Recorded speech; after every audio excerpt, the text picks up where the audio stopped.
Hello there. Dr. Bill Crawford here, psychologist, speaker, author of 7 books, host of 2 PBS specials. Here again to bring you another tip on how to help you create the life you want. Specifically, how to use my life from the top of the mind philosophy to bring more clarity, confidence, creativity into everything you do. Today I want to look at the subject of complaining. Now, just to be very clear, I'm not complaining about complaining. I'm not here to tell you, you shouldn't complain. You should always be happy and put a big old smile on your face. No, I'm not here to tell you how you should be. Anyway, I just like to look at how we find ourselves being sometimes and ask the question, is that really working for me? Do I want to keep doing it? Do I want to change it? So there's a quote that I found on Pinterest that I really like. It says, the only thing complaining does is convince other people that you are not in control. That's kind of interesting, isn't it? Because on some level, if we could control something or influence something, we wouldn't complain about it, we'd just change it. And so if we are complaining about it, chances are we are implying that, okay, we're not in control, we're not in charge. And yet I think that that quote kind of leaves some things out.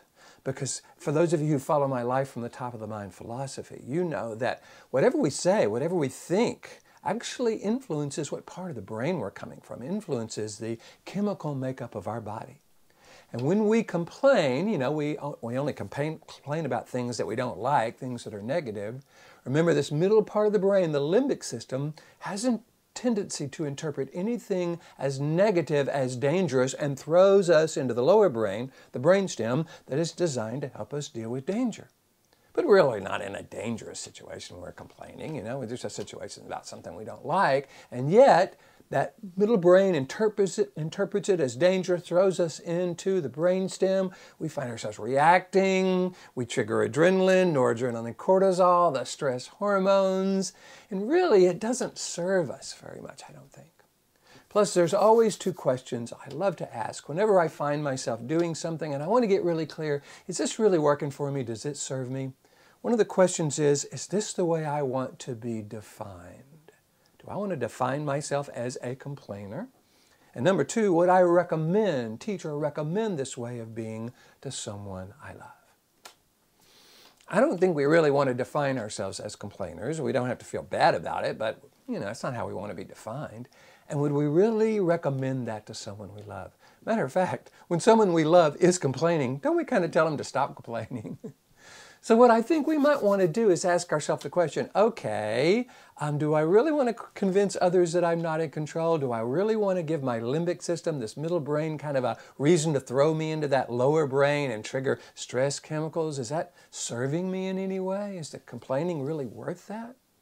And if not, maybe look at how we want to be instead. How do I want to define myself? What would I teach to someone I love? So if there's a particular situation I don't like, but I really can't change, traffic or the weather or something like that, okay, rather than complain about it, I might go, okay, good information, given that's how it is, how do I want to think about it? What do I want to feel about it? What would I recommend to someone I love? How do I want to be defined with respect to those kind of situations?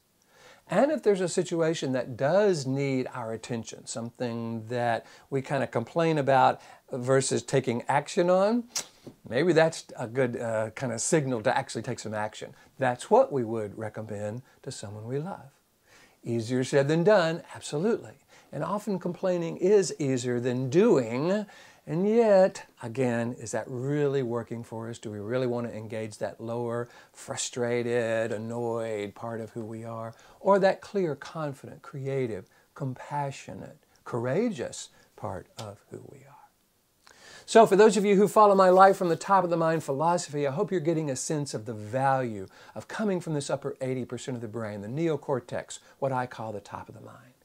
Accessing our clarity, confidence, creativity, compassion, courage in situations where action needs to be taken.